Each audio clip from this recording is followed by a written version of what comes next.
Hello everyone. Today we are here to see how we can check the details of any computer if we are planning to purchase new one or if we want to purchase the used system.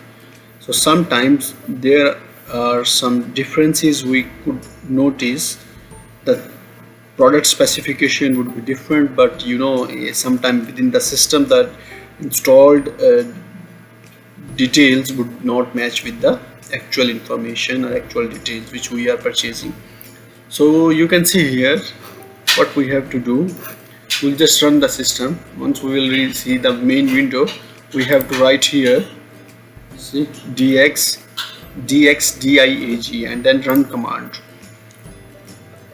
I will not take much of the time. So you can see here, this is the DirectX diagnostic tool. You can see first, second, third and fourth. In the first one you can see the system details.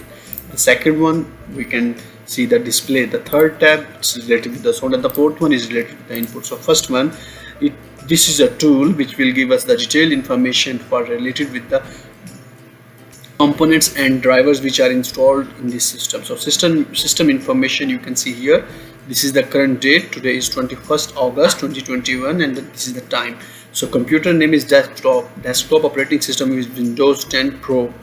Language is this one. So manufacturer is Dell and model is Latitude 3510. You can see BIOS and processor Intel Core i7 10th generation, and this is the gigahertz processor, 1.88 CPUs and 2.3 gigahertz. So memory of it's very important.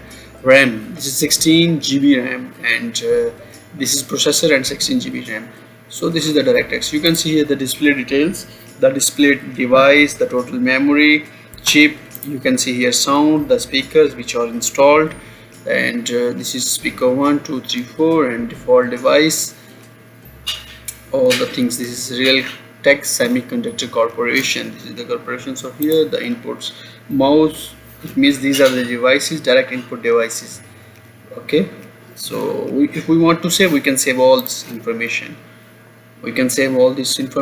So thank you for your time, for your support. Keep on watching such valuable informative videos. If you have not yet subscribed to this channel, you can subscribe, you can press bell icon, and I will see you in next videos. Thank you everyone.